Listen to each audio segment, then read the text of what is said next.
है किसानों को बड़ी राहत, कैबिनेट ने सस्ते कर्ज की स्कीम को दी मंजूरी। चर्चा को तुरंत आरंभ कीजिए। विदेश मंत्री श्रीमती सुषमा स्वराज आकर उसका तुरंत जवाब दें। मॉनसून सत्र के पहले ही संसद में विपक्ष सरकार के बीच छुई जंग, 4 बार स्थगित हुई राज्यसभा। ललित मोदी पर सुषमा जवाब देने को तैयार, लेकिन कांग्रेस इस्तीफे पर अड़ी। उनके शासन में पारदर्शिता होगी, ईमानदारी होगी, भ्रष्टाचार के खिलाफ कार्रवाई होगी और जवाबदेही तय होगी। वो चारों बातें इस घटनाक्रम जो हुआ है उससे गलत हो रही हैं। However, we are confident that we'll get to 10 to 12% constant currency growth for the year. लौट रहे हैं इन्फोसिस के अच्छे दिन। पहली तिमाही में डॉलर आय 4.5% बढ़ी, गाइडेंस भी 1% बढ़ाया, शेयर 11% उछला, निवेशकों की हुई 25,500 करोड़ की कमाई। आईडिया ने पेश किया अच्छे नतीजे, लेकिन एफएमसीजी दिग्गज एचयूएल के नतीजों ने किया निराश। आय और वॉल्यूम दोनों निकले अनुमान से कम। एचडीएफसी बैंक की एसेट क्वालिटी ने भी बढ़ाई फिक्र। एचयूएल के नतीजों ने बाजार का बिगाड़ा मूड, सेंसेक्स करीब 250 पॉइंट फिसला, मुनाफा घटने की चेतावनी से सन फार्मा 15% तक टूटा। केन वेदांता मर्जर को एलआईसी के बाद एक और माइनॉरिटी शेयर होल्डर की ना, यूनाइटेड इंडिया इंश्योरेंस ने भी उठाए सवाल। गोल्ड डिपॉजिट को लेकर सरकार लाएगी 2 स्कीमें। पहली में मिलेगा 2.5% ब्याज, दूसरी में 1.5% ब्याज देने की तैयारी। सीएनबीसी आवाज एक्सक्लूसिव। और मुंबई बम धमाकों के गुनाहगार याकूब मेमन की फांसी बरकरार, सुप्रीम कोर्ट ने खारिज की क्यूरेटिव पिटीशन। फैसले के बाद नागपुर, पुणे और मुंबई में हाई अलर्ट।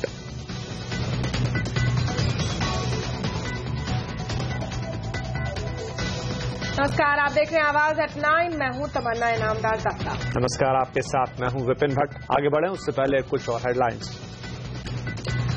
कलानिधि मारन के लिए थोड़ी खुशी थोड़ा गम। दिल्ली हाई कोर्ट ने रेड एफएम को नीलामी में हिस्सा लेने से रोकने पर उठाए सवाल, लेकिन एक और कोर्ट ने कलानिधि मारन टैक्स मामले में बतौर आरोपी जारी किया नोटिस। आधार कार्ड जरूरी करने को लेकर सरकार पहुंची सुप्रीम कोर्ट, कहा आधार प्रोग्राम को नहीं किया जा सकता है बेकार। सरकार ने बड़ी बेंच से अपने पुराने फैसले की समीक्षा करने की गुजारिश। अगले 2 महीने तक दालों की महंगाई थमने के आसार नहीं, ऐलान के बावजूद दालों का इंपोर्ट नहीं कर पा रही है सरकार। दिल्ली समेत कई शहरों में सब्जियों के दाम भी 7वें आसमान पर। उज्जैन में 3 दिन से भारी बारिश के चलते बाढ़ जैसे हालात। प्राचीन महाकाल मंदिर के गर्भगृह में भी पहुंचा पानी, मुंबई में पानी से बहाल। और कॉम्पैक्ट एसयूवी सेगमेंट में कंपटीशन हुआ तेज। हुंडई ने लॉन्च की क्रेटा कार की कीमत 8,60,000 रुपए से शुरू। डस्टर इको स्पोर्ट स्कॉर्पियो को देगी टक्कर।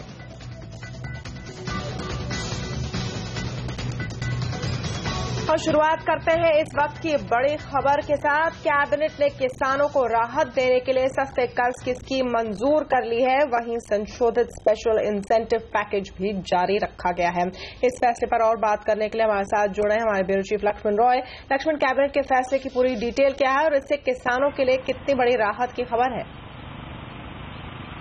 देखिए, यहाँ पर किसानों को एक बड़ी राहत दी गई है, खासतौर से वैसे किसानों के लिए जो सूखे से प्रभावित हैं और उनको और फसल उगाने के लिए और कर्ज की जरूरत पड़ सकती है।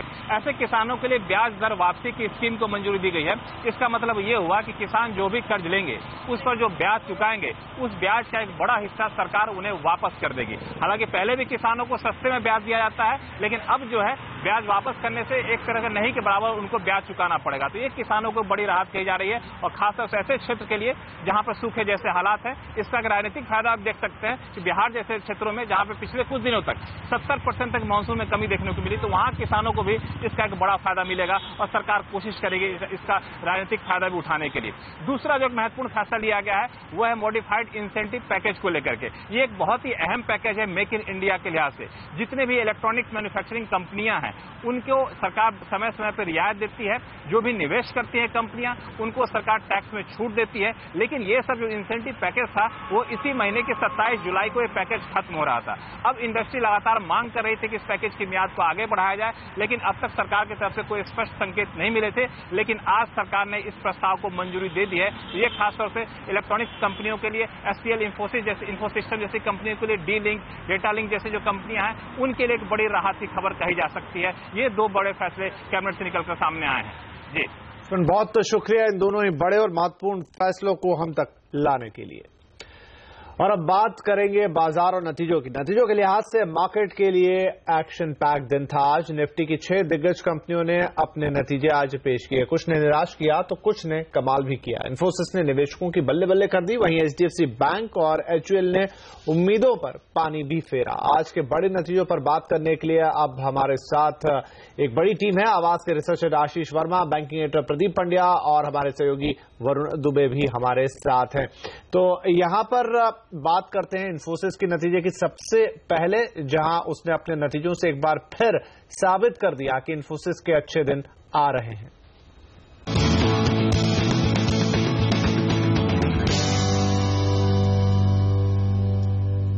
इन्फोसिस ने पहली तिमाही में शानदार नतीजे पेश किए हैं। कंपनी ने पिछले 4 सालों में पहली बार सबसे तेज रफ्तार में आय ग्रोथ हासिल की है। कंपनी की आय 4.5% बढ़ी है। रेवेन्यू गाइडेंस और वॉल्यूम ग्रोथ ने भी बाजार को चौंकाया है। कंपनी ने रेवेन्यू गाइडेंस की ग्रोथ को 1% बढ़ाकर 7.2 से 9.2 कर दिया है। डॉलर आय भी 4.5% बढ़ी है। इन्फोसिस के अच्छे नतीजों पर विशाल सिक्का ने खुशी जताई है। इन्फोसिस के सीईओ सिक्का ने कहा कि कंपनी ने FY16 के लिए जो गाइडेंस तय किया है उसे हासिल कर लेगी। We are confident in our guidance that we have given, and I think we are very proud of the quarter and the constellation of events that converged over the course of the quarter to get there.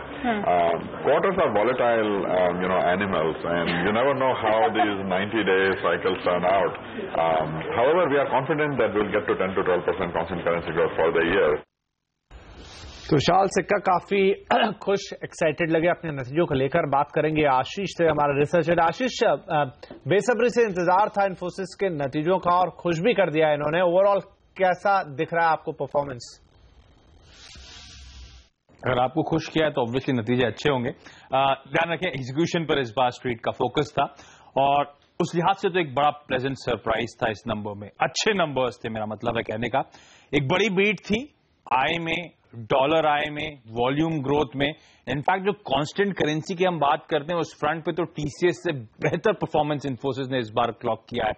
जहां तक dollar आय, जिसको street बड़ा keenly watch करता है, हम expect करते हैं dollar आय में तिमाही दर तिमाही 3% का उछाल, एक्चुअली 4.5% का उछाल आया है। और ध्यान रखें, डॉलर आय में जो ग्रोथ आई है ये 15 क्वार्टर्स में सबसे बेहतरीन आंकड़ा इस कंपनी ने क्लॉक करा है। बाकी इंटरनल्स भी स्ट्रांग थे। वॉल्यूम ग्रोथ खास तौर पे 5.4% पे, ये बीते 19 क्वार्टर्स में सबसे स्ट्रांग वॉल्यूम ग्रोथ इन्फोसिस ने डिलीवर करी है। तो बेहद स्ट्रांग नंबर्स इंटरनल सजेस्ट करें नंबर्स के कि ये कंपनी एक रिकवरी पाथ पे है। इंटरेस्टिंगली बाजार की सिर्फ डॉलर आय की ग्रोथ पे नहीं नजर रहती, गाइडेंस पे नजर रहती है। 6.2 से 8.2% ग्रोथ की इस पूरे साल डॉलर आय में कंपनी ने बात करी थी, उसको भी 100 बेसिस पॉइंट से बढ़ा दिया है। यानी कि अब 7.2 से 9.2% की ग्रोथ की बात करी जा रही है। और जिस तरह से Q1 के नंबर्स आए, कॉन्फिडेंस बाजार का बढ़ गया है कि शायद ये गाइडेंस आसानी से कंपनी अचीव कर पाएगी। जी, और जानकारों का मानना है कि इन्फोसिस के नतीजे काफी अच्छे रहे। आने वाले तिमाहियों में भी कंपनी का परफॉर्मेंस बेहतर होने की उम्मीद है। न्यू मैनेजमेंट ने कहा है कि FY16 जो है वो एक मॉडरेट ईयर होगा, लेकिन FY17 डेफिनेटली बेटर होगा और FY17 ऑनवर्ड्स इन्फोसिस ट्राई करेगा एक बेलवेदर स्टॉक फिर से बनने का जो पहले रहा है। और अगर आप आज का परफॉर्मेंस देखें तो काफी कमेंडेबल है। वॉल्यूम ग्रोथ आप देखें तो 5+ है, जो उनके काफी क्वार्टर से नहीं है। आप उनके एट्रिशन रेट्स देखें, क्लाइंट एडिशन देखें, क्लाइंट विंस देखें, तो लगता है हमें कि फुल ईयर जो कंपनी जो है फुल ईयर गाइडेंस भी शायद बीट कर सकती, जो जबकि उन्होंने रीइटरेट किया है, which is also good sign. So overall हमें लगता है कि स्टॉक जो है definitely given the profitability profile और जो उसकी वैल्यूएशन है, हमें लगता है कि डेफिनेटली स्टॉक रीरेट होगा। मुझे लगता है कि इन्फोसिस के नंबर्स ने पॉजिटिव सरप्राइज किया है और जिस तरीके का जो डॉलर रेवेन्यू ग्रोथ है 4.4% और वो बहुत अच्छा है और इससे ये पता लगता है कि अगर क्वार्टर 1 से normally quarter 2 is always better, तो जब क्वार्टर 1 इतना अच्छा हुआ है, अगर क्वार्टर 2 बेटर ना भी हो, लगभग इतना भी हुआ, तो भी जो इनकी फुल ईयर की गाइडेंस है 10-12% की, वो इजीली मीट हो सकती है। तो हमारा मानना है कि इन्फोसिस में बने रहना चाहिए और जिसने नहीं भी लिया उसको भी लेना चाहिए।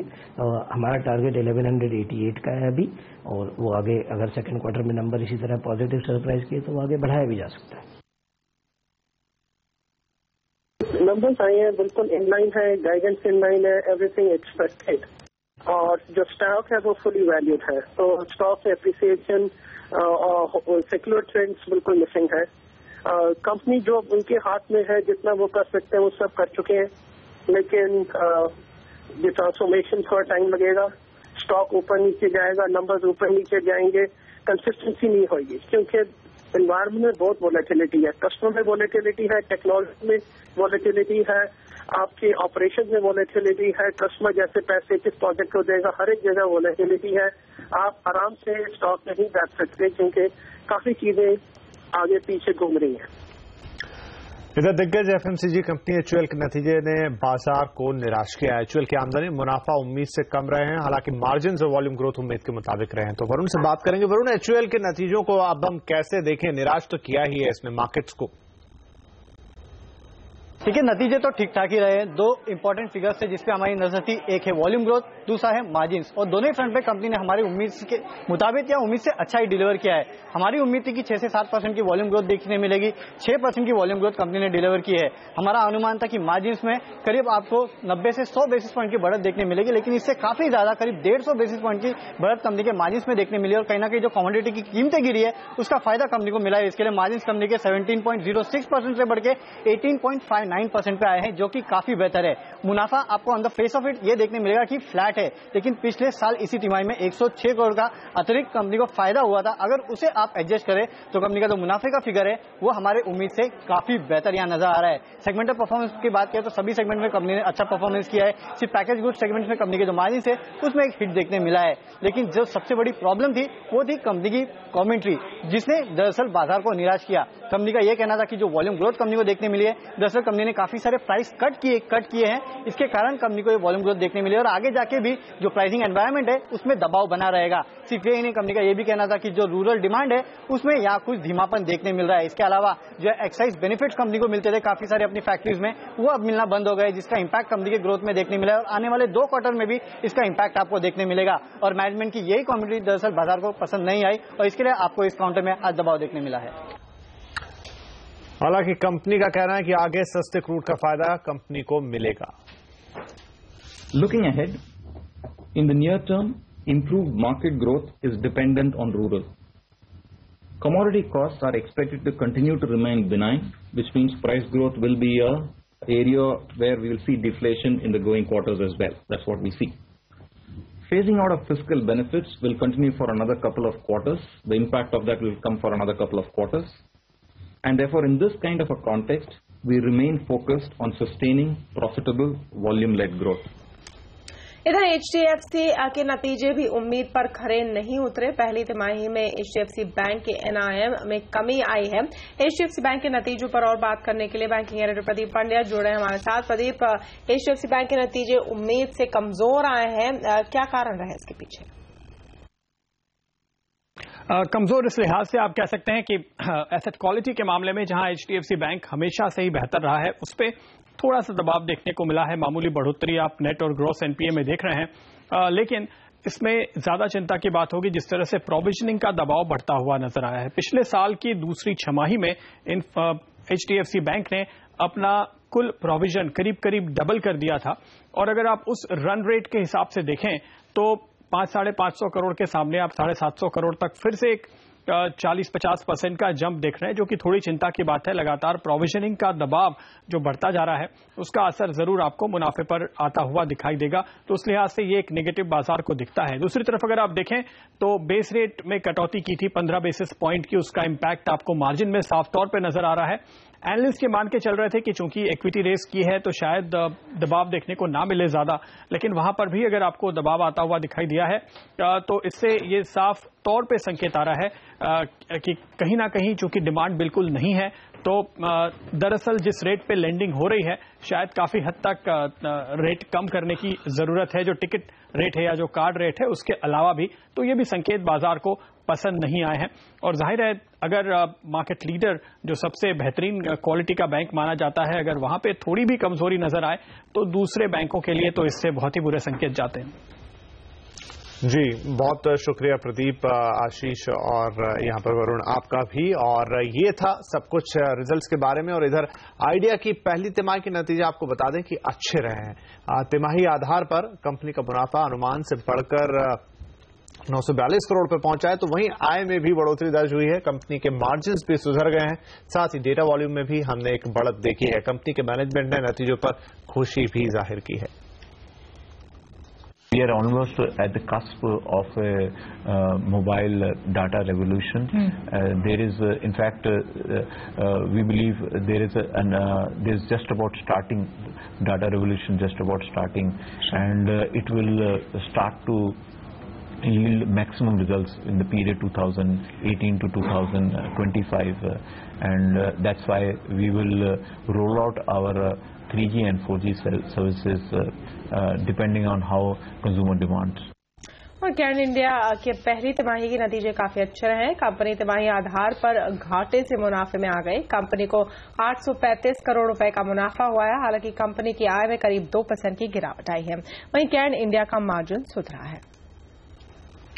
इधर आज HUL के नतीजों के बाद बाजार में बिकवाली हावी हो गई। बाजार का पूरा हाल अब जानेंगे, हमारे साथ हैं हमारे मार्केट एडिटर अनिल सिंह भी। अनिल जी, क्या रहा आज पूरे दिन बाजार में? भारतीय बाजारों में काफी शांत शुरुआत होती नजर आई आज सुबह। कल FIs की तरफ से वायदा कारोबार में थोड़ी सी बिकवाली के आंकड़े आते हुए दिखे और डोमेस्टिक फंड्स ने अपनी बिकवाली का दबाव बढ़ाया था, उसको लेकर थोड़ा सा डर बाजार में था। हालांकि हरे और लाल निशान के बीच में फर्स्ट हाफ में बाजार झूलते हुए नजर आए और 8,600 के आसपास सपोर्ट लेने की कोशिश निफ्टी ने की, लेकिन सेकंड हाफ बाजार पर भारी पड़ता हुआ दिखा। कमजोर नतीजे और पार्लियामेंट में हंगामा, ये दो ट्रिगर थे जिसके चलते बाजारों में कमजोरी होती हुई दिखी और दिन के लो पॉइंट के आसपास सेंसेक्स और निफ्टी जाकर बंद हुए। 1% के आसपास का नुकसान यहाँ पर दिग्गजों में देखने को मिला। वहीं मिड कैप और स्मॉल कैप शेयरों में भी प्रेशर बरकरार रहा और वहां पर भी आज कमजोरी साफ तौर पर नजर आई, दबाव बनता हुआ दिखा। न सिर्फ दिग्गजों और मिड कैप शेयरों में बल्कि बैंक निफ्टी में भी आज भारी भरकम उतार चढ़ाव देखने को मिला। उसके बाद बैंक निफ्टी भी अच्छे खासे नुकसान के साथ बंद होता हुआ दिखा और ये नुकसान काफी ज्यादा था, 0.25% का। और आप टॉप से देखें तो बैंक निफ्टी लगभग 2-2.25% नीचे जाकर बंद होता दिखा और 19,000 के लेवल के काफी नीचे। अब आइए बढ़ने और गिरने वाले शेयरों की तादाद पर नजर डालें तो तस्वीर पूरी तरह से बदलती हुई दिखी। सुबह मजबूत शेयर ज्यादा थे लेकिन बंद होते थे 1100 शेयरों में करेक्शन दिखा, यानी कि आज ब्रॉड बेस बिकवाली होती नजर आई और वॉल्यूम्स भी कल के मुकाबले में कहीं ज्यादा, लगभग 3.5 लाख करोड़ के आसपास। लेकिन IT शेयर एकमात्र ऐसी स्पेस थी जहां पर मजबूती थी। इन्फोसिस ने बेहद शानदार नतीजे और गाइडेंस पेश किया, 11% की बड़ी उछाल वहां दिखी और उसका फायदा HCL टेक महिंद्रा विप्रो ने उठाया। लेकिन इसके अलावा सारी स्पेस कमजोर थी और सबसे आगे सन फार्मा, जिसके प्रॉफिट वार्निंग की वजह से पूरे सेक्टर पर असर दिखा। स्पार्क इसी की ग्रुप कंपनी, लेकिन ल्यूपिन, डॉक्टर, सिप्ला जैसे सारे शेयर आज कमजोरी के साथ बंद होते दिखे। इसके बाद आइए FMCG सेक्टर में लीवर के कमजोर नतीजे यहां पर दबाव बनते हुए नजर आए। इनफैक्ट नतीजों से ज्यादा कमेंट्री मैनेजमेंट की थोड़ी सी कमजोर दिखी। ITC, टाटा ग्लोबल भी कमजोर थे। अब आइए बैंक्स, यहां पर HDFC बैंक्स, यहां HDFC बैंक में एसेट क्वालिटी को लेकर, प्रोविजनिंग को लेकर थोड़ी सी चिंताएं बढ़ी। स्टॉक ऊपर से फिसला 1.5%। एक्सिस, कोटक भी आज नीचे बंद होते दिखे, लेकिन PSU बैंक्स भी पीछे नहीं थे। PNB, BOB, SBI जैसे दिग्गजों में दबाव दिखा। वहीं ऑयल एंड गैस स्पेस के दिग्गज शेयर फिसलते नजर आए। केन, ONGC ने बाजारों पर दबाव बनाया। गेल और BPCL जैसे शेयर भी आज कमजोर ही नजर आए। यहाँ पर एक छोटा सा ब्रेक लेंगे। ब्रेक के बाद मॉनसून सत्र के पहले दिन संसद में जमकर बरसा विपक्ष। साथ ही जानेंगे कि कोर्ट से सन टीवी को कैसे मिले खुशी भी और गम भी।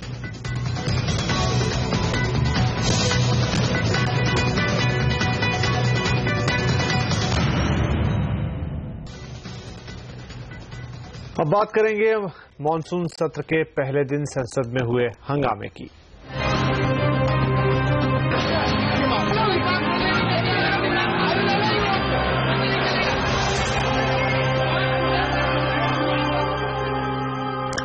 संसद के मॉनसून सत्र की हंगामेदार शुरुआत हुई है। सत्र शुरू होते ही राज्यसभा में आज ललित मोदी विवाद की गूंज सुनाई दी। विपक्ष ने सरकार को ललित मोदी मामले पर जमकर घेरा। कांग्रेस ने सरकार पर ललित मोदी की मदद करने का आरोप लगाया। वहीं वित्त मंत्री अरुण जेटली ने जवाब देते हुए कहा कि चर्चा शुरू होने पर विदेश मंत्री सुषमा स्वराज इस पर जवाब देंगी। जबरदस्त हंगामा के बीच 4 बार राज्यसभा की कार्रवाई को स्थगित करना पड़ा और 2 बजे के बाद पूरे दिन के लिए राज्यसभा स्थगित कर दी गई। कांग्रेस सुषमा स्वराज, वसुंधरा राजे और शिवराज सिंह चौहान के इस्तीफे पर अड़ी है। माननीय उपसभापति जी, मैं सारा विवाद समाप्त कर देता हूं। श्री आनंद शर्मा जी का ये कहना है कि नियम 267 के तहत नियम सस्पेंड करके इस विषय पर चर्चा होनी चाहिए। चर्चा को तुरंत आरंभ कीजिए। विदेश मंत्री श्रीमती सुषमा स्वराज आकर उसका तुरंत जवाब दें। You start the discussion right now. जब विपक्ष में थे तब भी हम एक ही बात करते थे कि संसद में चर्चा करो, हर मुद्दे पर चर्चा करो। वो लोग कहते हैं कि साहब संसद जब विपक्ष में थे ये तो संसद को ये बाधित करते थे, डिस्टर्बेंस करते थे। हम डिस्टर्बेंस कभी नहीं करते थे। हम कहते थे चर्चा करो, और कांग्रेस पार्टी उस समय कहती थी हम चर्चा नहीं करेंगे। उस वजह से संसद में बाधा पड़ती थी। आज हम कह रहे हैं कि हम कह रहे हैं चर्चा करो, वो कह रहे हैं हम चर्चा नहीं करेंगे। कांग्रेस पार्टी ने ये मन बना लिया है कि वो सदन नहीं चलने देंगे, तो मुझे लगता है उनके हाथ में कुछ नहीं लगने वाला। एक तो जो विरोधी दल है उसमें से बहुत से ऐसे लोग हैं, बड़ी पार्टियां हैं, वो चाहते हैं कि सदन चले, और हमारी उनसे बातचीत भी हो गई है। वहीं विपक्ष ने सरकार पर हमले का कोई मौका नहीं छोड़ा। पिछले चुनाव के बाद भारत के प्रधानमंत्री माननीय श्री नरेंद्र मोदी जी ने जो देश की जनता को आश्वासन दिया था कि उनके शासन में पारदर्शिता होगी, ईमानदारी होगी, भ्रष्टाचार के खिलाफ कार्रवाई होगी और जवाबदेही तय होगी, वो चारों बातें इस घटनाक्रम जो हुआ है उससे गलत हो रही हैं। ये खास तौर से जो ललित मोदी प्रकरण है, तो इसमें चाहे तो विदेश मंत्री है, चाहे राजस्थान की मुख्यमंत्री है, तो मैं ये चाहती हूँ कि जिस तरीके का मामला गंभीर मामला है, तो मैं समझती हूँ कि ऐसी स्थिति में बेहतर यही होगा सेंट्रल गवर्नमेंट को कि उनको उनके पद से हटाना चाहिए। Serious allegations whether it is Vyapam और any of the other scams and they should be discussed in parliament. Whatever there is against the government should be put on the mat.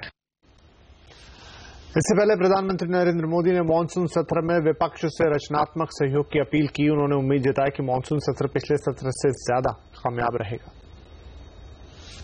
देश को आगे बढ़ाने के लिए महत्वपूर्ण निर्णय सब मिलकर के करें, ये प्रयास हमारा निरंतर रहा है, आगे भी रहेगा। गत सत्र में कुछ राजनीतिक दलों ने ये आश्वासन दिया था कि अगले सत्र में कुछ काम प्रायोरिटी पर पूरे कर दिए जाएंगे। इसलिए मुझे आशा है कि इस सत्र में काफी अच्छे निर्णय होंगे, अधिक निर्णय होंगे। और सन टीवी के रेडियो ब्रांड रेड एफएम की अर्जी पर सुनवाई करते हुए आज दिल्ली हाईकोर्ट ने सरकार से तीसरे दौर की एफएम नीलामी को टालने पर विचार करने को कहा है। इसके अलावा टैक्स चोरी के मामले में दिल्ली की 30 हजारी कोर्ट ने स्पाइस जेट के चेयरमैन कलानिधि मारन और कंपनी के दूसरे बड़े अधिकारी को समन जारी किया है। पूरी खबर पर बात करने के लिए हमारे संवाददाता दीपक साहू जुड़े हैं। दीपक, सन ग्रुप से जुड़े आज 2 मामले कोर्ट में थे, क्या फैसले निकल कर आए और इनका सन पर क्या प्रभाव होगा?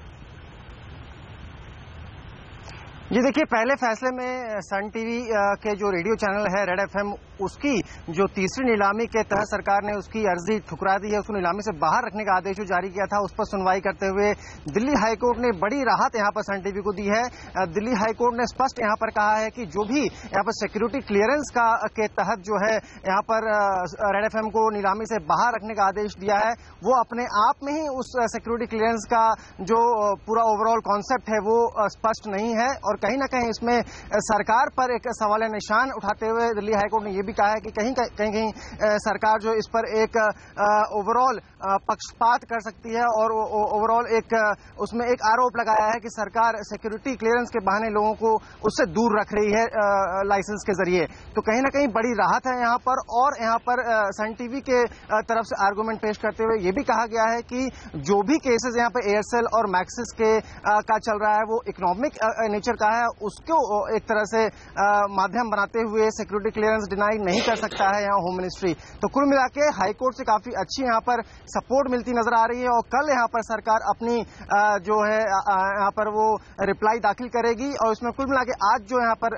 निकल के आए हैं कि 27 जुलाई से जो ऑक्शंस होने हैं उसको यहाँ पर टालने की बात कही गई है दिल्ली हाईकोर्ट की तरफ से, जो सरकार एक तरह से जो हमें सूत्रों से जानकारी मिल रही है उसको स्वीकार कर सकती है। तो एक बड़ी राहत यहाँ पर सन टीवी को।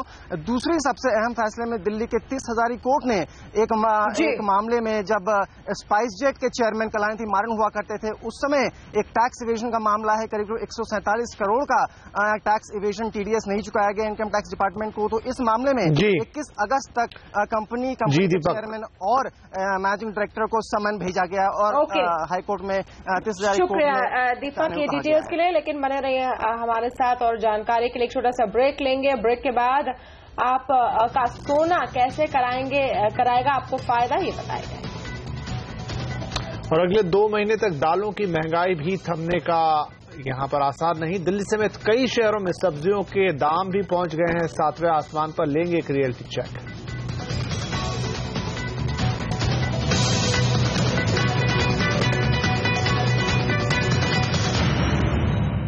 देश में दालों की बढ़ती कीमत पर अंकुश लगाने की सरकार की कोशिशें बेअसर दिख रही है। सरकार ने अंतर्राष्ट्रीय बाजार से दाल इंपोर्ट करने का फैसला किया है। इधर सब्जियों की कीमतों पर भी आग लगनी शुरू हो गई है। महंगाई पर बात करने के लिए हमारे साथ जुड़े हैं अब दीपक साहू और रोहन सिंह। दीपक, सबसे पहले क्या दाल इंपोर्ट करने में सरकार नाकाम रही है? जी बिल्कुल, देखिए दाल इंपोर्ट को लेकर जो सरकार ने कैबिनेट ने फैसला किया था करीब 10,000 टन यहाँ पर दाल इंपोर्ट करना था, लेकिन अभी जो हमें सोर्सेज बता रहे हैं कि 15 जुलाई को ही एमएमटीसी ने यहाँ पर करीब 5,000 टन उड़द का इंपोर्ट करने के लिए टेंडर जारी किया है और वो टेंडर करीब 4 अगस्त को एक्सपायर करेगा। तो इसका मतलब स्पष्ट निकलता है कि अभी तक यहाँ पर टेंडरिंग प्रोसेस ही चल रही है और शिपमेंट आने में काफी लंबा वक्त लग जाएगा। कुल मिलाकर बात करें तो अगस्त के आखिरी तक यहाँ पर शिपमेंट आने की उम्मीद है। दूसरी सबसे बड़ी वजह है कि इंटरनेशनल मार्केट में खासकर म्यांमार और कनाडा से जहां से दाल खासकर उड़द इंपोर्ट होना है वहां ऑलरेडी फसल खराब हो रखी है। म्यांमार की बात करें तो वहां पर जो अराइवल है वो काफी लेट हो चुके हैं और यहाँ तक कि ये लोग ये भी बता रहे हैं कंज्यूमर अफेयर्स मिनिस्ट्री से कि अवेलेबिलिटी इस बार म्यांमार में भी काफी कम है। तो अगर यहाँ इंपोर्ट शुरू होता भी है तो कनाडा में ऑलरेडी यहाँ प्राइसेस काफी ज्यादा हो चुके हैं और म्यांमार में जिस तरह से अवेलेबिलिटी कम बताई जा रही है तो ओवरऑल जो इंपोर्ट होगा वो भी ज्यादा कीमत पर होगा या फिर जो 10,000 टन जो सरकार ने यहाँ पर वैल्यू किया था कि इंपोर्ट होना है उस लेवल तक इंपोर्ट्स नहीं हो पाएंगे। तो कुल मिलाकर तब जब भारत में इंपोर्ट आएगा वो ऑलरेडी एक हाई कीमत पर आएगा और अवेलेबिलिटी उतनी सुनिश्चित नहीं हो पाएगी। तो कुल मिला के जो सरकार का प्रयास था कि पल्सेस इंपोर्ट करके घरेलू बाजार में कीमतें कम करने का, वो यहाँ पर डाउन द लाइन बिल्कुल नजर नहीं आता है। जी बिल्कुल। और इधर देश में दालों के दाम तो आम आदमी की जेब पर भारी पड़ी रहे, मगर सिर्फ दाल ही नहीं बल्कि सब्जियों के भाव भी आसमान पर हैं। सिर्फ पिछले कुछ दिनों में देश में सब्जियों के दाम 2 से 3 गुना तक बढ़े हैं। दिल्ली और अहमदाबाद की मंडियों की रिटेल लिस्ट के साथ अब मौजूद है हमारे संवाददाता रोहन सिंह। रोहन, कितनी महंगी हुई हैं सब्जियां? जी बिल्कुल, पिछले कुछ दिनों में अगर दाल हो या सब्जियां दोनों के ही दाम खासे बढ़े हैं। मेरे पास दिल्ली और अहमदाबाद की मंडियों की रिपोर्ट है और अगर देखें दालों की कीमत 1 महीने पहले तक तुअर दाल खासतौर पर 78 रुपए थी, अब 100 रुपए पहुंच चुकी है। मूंग और मसूर 107 रुपए तक पहुंच चुके हैं। सिर्फ दाल ही नहीं, सब्जियां भी महंगी हुई हैं, खासतौर पर वे सब्जियां जो जल्दी खराब होती हैं। टमाटर उदाहरण के लिए अगर हम देखें, टमाटर अहमदाबाद में 25 से 35 रुपए पहुंच चुका है, जबकि दिल्ली में एक हफ्ते पहले तक टमाटर 35 रुपए था, अब वो 50 रुपए पहुंच चुका है। इसके अलावा भिंडी और पत्ता गोभी अहमदाबाद में 10 से 18 रुपए तक पहुंच चुके हैं। और अगर भिंडी की बात करें दिल्ली में वो 20 से 40 रुपए तक पहुंच चुका है, यानी लगभग दोगुना हो चुका है पूरी तरह से। दिल्ली में आलू के दाम भी दोगुने हो चुके हैं। एक हफ्ते पहले तक वो 10 रुपए प्रति केजी था, अब वो 20 रुपए हो चुका है। और इसी तरह से लौकी, करेला और प्याज हर किसी के दाम बढ़े हैं। प्याज में सबकी नजर है। प्याज दिल्ली में एक हफ्ते पहले तक 35 रुपए था, अब वो 50 के लगभग पहुंच चुका है।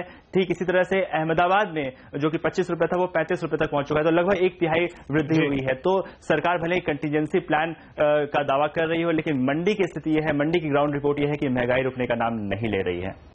जी शुक्रिया रोहन और दीपक सारे डिटेल्स के लिए। यहाँ पर एक छोटा सा ब्रेक लेंगे, ब्रेक के बाद बताएंगे कैसे मोबाइल पर ही अब आप सीख सकते हैं इंग्लिश।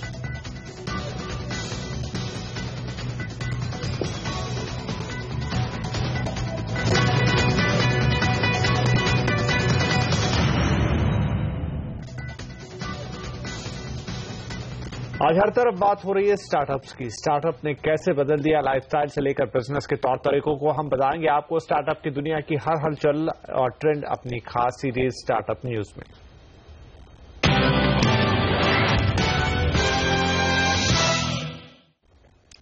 आज सीखना और पढ़ना सिर्फ किताब और स्कूल तक सीमित नहीं रहा, अब मोबाइल ऐप भी आपका ट्यूटर का काम करने लगा है। आज हम बात करेंगे ऐसे ही एक मोबाइल ऐप एन गुरु की। इन मोबाइल ऐप्स की मदद से आप किसी भी वक्त इंग्लिश सीख सकते हैं, और वो भी फ्री ऑफ कॉस्ट, यानी एक बार इन ऐप्स को डाउनलोड करने के बाद इनके लिए इंटरनेट या वाईफाई कनेक्शन की भी जरूरत नहीं होती। ये ऐप बंगलुरु के एक स्टार्टअप ने लॉन्च किया है। गणेश पटराय काम की तलाश में नेपाल से मुंबई आए, लेकिन यहाँ इंग्लिश ने उनके लिए मुश्किल खड़ी कर दी। जहाँ भी काम करना हो इंग्लिश जरूरी था और यही उनकी कमजोरी भी थी। गांव में पढ़ा था, मेरा इंग्लिश बेटर नहीं था क्योंकि वहाँ इंग्लिश बहुत ही लो लेवल में पढ़ाया जाता है। हम लोग स्टार्ट भी चौथी से किया था इंग्लिश पढ़ने को, इसी वजह से मेरा इंग्लिश बहुत लो था। बम्बई आया तो बम्बई के लाइफ स्टाइल ने मेरे को बहुत इम्प्रेस किया है इंग्लिश सीखने के लिए। मेरा दिल से तमन्ना था कि मैं कुछ इंग्लिश सीखूं, कुछ पढ़ूं, क्योंकि इंग्लिश कन्वर्सेशन बहुत जरूरी था। गणेश जैसे ही परेशानी से जूझ रहे थे शैलेश कढ़व, जो अकाउंटेंट है। दोनों को थोड़ी बहुत अंग्रेजी तो आती थी, लेकिन कॉन्फिडेंस नहीं था। उनकी इसी मुश्किल को आसान कर दिया मोबाइल ऐप एन गुरु ने। इस ऐप के जरिए दोनों ने न सिर्फ अपनी अंग्रेजी ठीक की, बल्कि अब भी जरूरत पड़ने पर ये इस ऐप का सहारा लेते हैं। मैं एक इंग्लिश मीडियम से पढ़ा हूँ, लेकिन मेरा जो सराउंडिंग है वो सब मराठी मीडियम का था, तो उस हिसाब से मेरे से कोई इंग्लिश में बात नहीं कर सकता था और उसका इफेक्ट मेरे जॉब करियर पे पड़ता था। तो मैंने इंग्लिश कोचिंग क्लासेस के बारे में सुना था, किंग्स लर्निंग के, तो मैंने वो ज्वाइन किया, वहाँ से इंग्लिश सीखा। वहाँ पे मुझे एक एन गुरु करके एक ऐप के बारे में बताया गया। इस ऐप का इस्तेमाल आसान भी है और मजेदार भी। आप खेल खेल में अपना भाषा ज्ञान सुधार सकते हैं। ये ऐप इंटरैक्टिव गेम्स के जरिए अंग्रेजी सिखाता है। मेरा ऐप में सबसे फेवरेट फीचर है कन्वर्सेशन और ग्रामर। कन्वर्सेशन में हमें मालूम पड़ता है कि हमें सामने वाले से कैसे बात करना चाहिए, क्या ग्रामेटिकल वर्ड्स यूज करना चाहिए।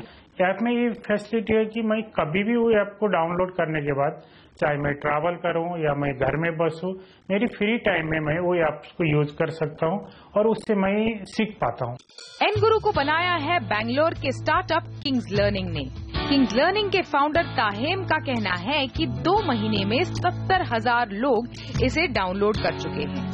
We've just launched multiplayer this week, where you can challenge your friends and other users in the network throughout the world, and you can play against them and challenge them in different aspects of the game. You can get points and, win badges, and it's a pretty exciting feature that engages everyone. Venture capitalist का मानना है कि language learning app जैसी technology Bharat में सीखने सिखाने के model को हमेशा के लिए बदल सकती है। टेक्नोलॉजी की सोचते हैं स्कूल्स में या बच्चों के हाथों में। ऐसा नहीं होना चाहिए कि ये टेक्नोलॉजी जो है वो सिर्फ अमीर बच्चों के हाथ में रह जाए। If you take the example of Akshara foundation, वो लाखों बच्चों के साथ काम कर रहे हैं सरकारी स्कूल्स में कर्नाटक स्टेट में, और मुझे लगता है कि अगर ये टेक्नोलॉजी उनके हाथ में अगर हो तो the childrens learning outcomes might have been very different and this still opportunity. Enguru launch करने वाले स्टार्टअप किंग्स लर्निंग का इरादा आने वाले दिनों में दूसरी भारतीय भाषाओं के ऐप डेवलप करके मार्केट में उतारने का है। उम्मीद की जा रही है कि ऐप लर्निंग के इस बाजार में जल्द ही और नए खिलाड़ी भी हाथ आजमाएंगे, यानी इंग्लिश कोचिंग वालों को कड़ी टक्कर मिलने वाली है। राधिका कुमार, मुंबई। और यहाँ लेंगे एक और ब्रेक के बाद देखेंगे कहां कहां पड़ रही है मॉनसून की मार। साथ ही आगे बताएंगे आपका सोना कैसे कराएगा आपका फायदा। बने रहिए हमारे साथ।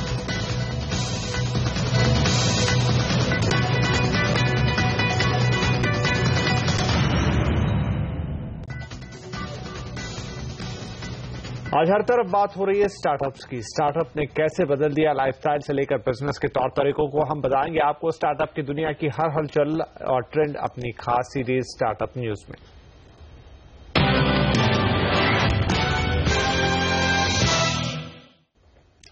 आज सीखना और पढ़ना सिर्फ किताब और स्कूल तक सीमित नहीं रहा, अब मोबाइल ऐप भी आपका ट्यूटर का काम करने लगा है। आज हम बात करेंगे ऐसे ही एक मोबाइल ऐप एन गुरु की। इन मोबाइल ऐप्स की मदद से आप किसी भी वक्त इंग्लिश सीख सकते हैं, और वो भी फ्री ऑफ कॉस्ट, यानी एक बार इन ऐप्स को डाउनलोड करने के बाद इनके लिए इंटरनेट या वाईफाई कनेक्शन की भी जरूरत नहीं होती। ये ऐप बंगलुरु के एक स्टार्टअप ने लॉन्च किया है। गणेश पटराय काम की तलाश में नेपाल से मुंबई आए, लेकिन यहाँ इंग्लिश ने उनके लिए मुश्किल खड़ी कर दी। जहाँ भी काम करना हो इंग्लिश जरूरी था और यही उनकी कमजोरी भी थी। गांव में पढ़ा था, मेरा इंग्लिश बेटर नहीं था क्योंकि वहाँ इंग्लिश बहुत ही लो लेवल में पढ़ाया जाता है। हम लोग स्टार्ट भी चौथी से किया था इंग्लिश पढ़ने को, इसी वजह से मेरा इंग्लिश बहुत लो था। बम्बई आया तो बम्बई के लाइफ स्टाइल ने मेरे को बहुत इम्प्रेस किया है इंग्लिश सीखने के लिए। मेरा दिल से तमन्ना था कि मैं कुछ इंग्लिश सीखूं, कुछ पढ़ूं, क्योंकि इंग्लिश कन्वर्सेशन बहुत जरूरी था। गणेश जैसे ही परेशानी से जूझ रहे थे शैलेश कढ़व, जो अकाउंटेंट है। दोनों को थोड़ी बहुत अंग्रेजी तो आती थी, लेकिन कॉन्फिडेंस नहीं था। उनकी इसी मुश्किल को आसान कर दिया मोबाइल ऐप एन गुरु ने। इस ऐप के जरिए दोनों ने न सिर्फ अपनी अंग्रेजी ठीक की, बल्कि अब भी जरूरत पड़ने पर ये इस ऐप का सहारा लेते हैं।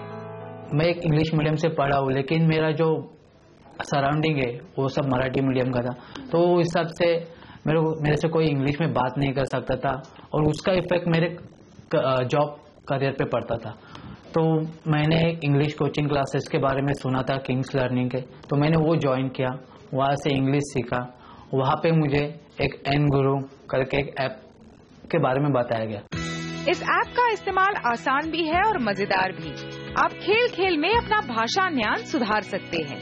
ये ऐप इंटरैक्टिव गेम्स के जरिए अंग्रेजी सिखाता है। मेरा ऐप में सबसे फेवरेट फीचर है कन्वर्सेशन और ग्रामर। कन्वर्सेशन में हमें मालूम पड़ता है कि हमें सामने वाले से कैसे बात करना चाहिए, क्या ग्रामेटिकल वर्ड्स यूज करना चाहिए। ऐप में ये फैसिलिटी है कि मैं कभी भी वो ऐप को डाउनलोड करने के बाद, चाहे मैं ट्रैवल करूं या मैं घर में बसूं, मेरी फ्री टाइम में मैं वो ऐप को यूज कर सकता हूं और उससे मैं सीख पाता हूं। एन गुरु को बनाया है बैंगलोर के स्टार्टअप किंग्स लर्निंग ने। किंग्स लर्निंग के फाउंडर ताहेम का कहना है कि 2 महीने में 70,000 लोग इसे डाउनलोड कर चुके हैं। We've just launched multiplayer this week, where you can challenge your friends and other users in the network throughout the world. And you can play against them and challenge them in different aspects of the game. You can get points and, win badges, and it's a pretty exciting feature that engages everyone. Venture capitalist का मानना है कि language learning app जैसी technology Bharat में सीखने सिखाने के model को हमेशा के लिए बदल सकती है। टेक्नोलॉजी की सोचते हैं स्कूल्स में या बच्चों के हाथों में। ऐसा नहीं होना चाहिए कि ये टेक्नोलॉजी जो है वो सिर्फ अमीर बच्चों के हाथ में रह जाए। If you take the example of Akshara foundation, वो लाखों बच्चों के साथ काम कर रहे हैं सरकारी स्कूल्स में कर्नाटक स्टेट में, और मुझे लगता है कि अगर ये टेक्नोलॉजी उनके हाथ में अगर हो तो the childrens learning outcomes might have been very different and this still opportunity. EnGuru launch करने वाले स्टार्टअप किंग्स लर्निंग का इरादा आने वाले दिनों में दूसरी भारतीय भाषाओं के ऐप डेवलप करके मार्केट में उतारने का है। उम्मीद की जा रही है कि ऐप लर्निंग के इस बाजार में जल्द ही और नए खिलाड़ी भी हाथ आजमाएंगे, यानी इंग्लिश कोचिंग वालों को कड़ी टक्कर मिलने वाली है। राधिका कुमार, मुंबई। और यहाँ लेंगे एक और ब्रेक के बाद देखेंगे कहां कहां पड़ रही है मानसून की मार। साथ ही आगे बताएंगे आपका सोना कैसे कराएगा आपका फायदा। और हमारे साथ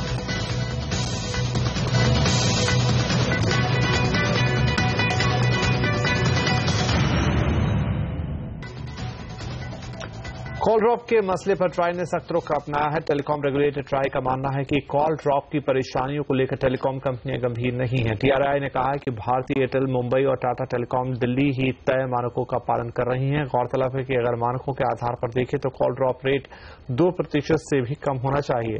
टीआरआई ने इस परेशानी के मद्देनजर दिल्ली और मुंबई में एक ऑडिट भी कराया। इस ऑडिट में अलग अलग कंपनियों में 17% से भी ज्यादा कॉल ड्रॉप देखा गया।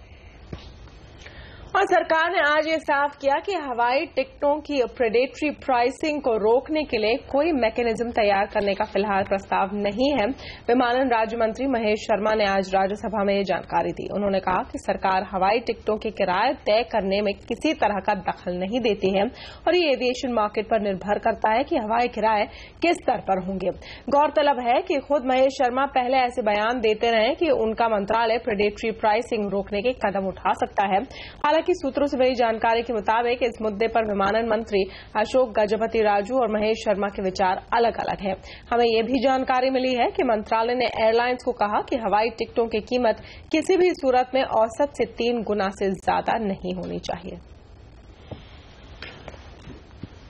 मैगी मामले में बॉम्बे हाईकोर्ट में सुनवाई के दौरान नेस्ले ने कहा है कि मैगी नूडल्स में एडेड एमएसजी के प्रमाण नहीं मिले हैं। नेस्ले ने कहा कि कंपनी ने जब FSSAI को मैगी नूडल मंजूरी के लिए भेजे थे तो फसाई ने एमएसजी को लेकर कोई आपत्ति नहीं जताई थी। नेस्ले ने हाईकोर्ट से कहा कि मैगी मामले में कई पहलुओं पर सामान्य न्याय के सिद्धांतों की धज्जियां उड़ाई गई हैं।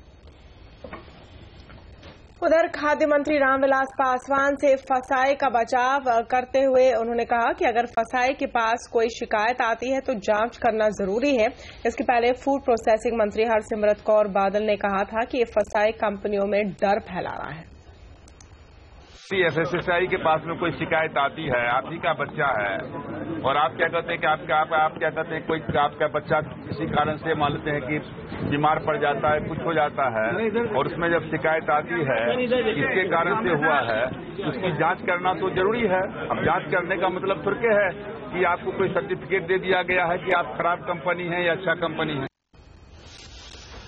देश के कॉम्पैक्ट एसयूवी को कैश कराने के लिए हुंडई इंडिया ने अपनी कॉम्पैक्ट एसयूवी क्रेटा को लॉन्च कर दिया है। क्रेटा की दिल्ली में शोरूम कीमत है 8,60,000 से करीब 13,60,000 रुपए के बीच। क्रेटा जरूर एक हैचबैक कार है लेकिन इसमें एसयूवी की तरह पावर और फीचर्स दिए गए हैं। कंपनी ने क्रेटा में 3 इंजन ऑप्शन दिए हैं, 1.6 लीटर का, 1.4 लीटर का डीजल वेरिएंट और पेट्रोल में जिसमें 1.6 लीटर का इंजन लगा हुआ है। हुंडई क्रेटा का सीधा मुकाबला Ford EcoSport, Renault Duster, Nissan Terrano और जल्द लॉन्च होने वाली मारुति की एस क्रॉस से भी है।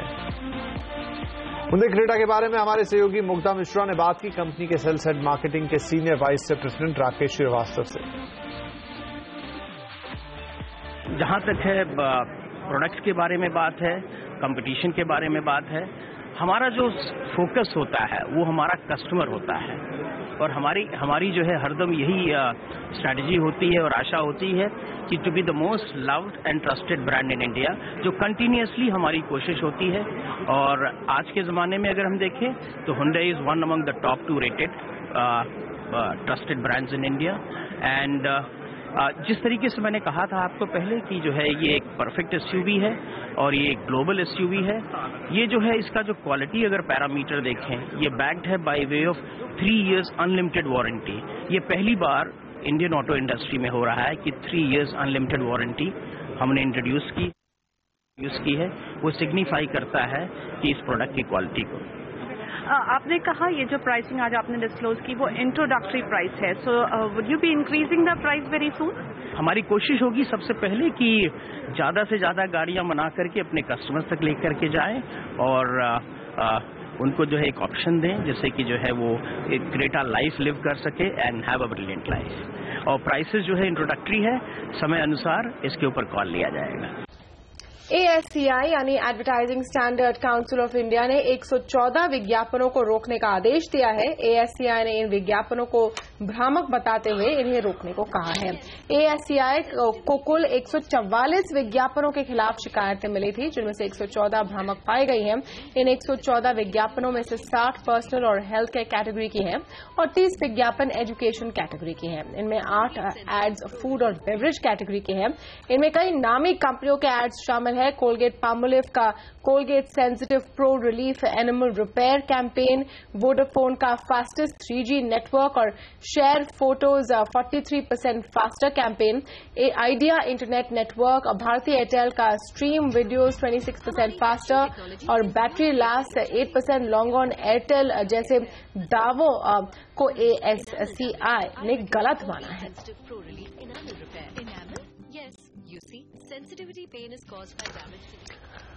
और आवाज एट 9 में आज के लिए इतना ही। कल फिर होगी आपसे मुलाकात, तब तक के लिए नमस्कार।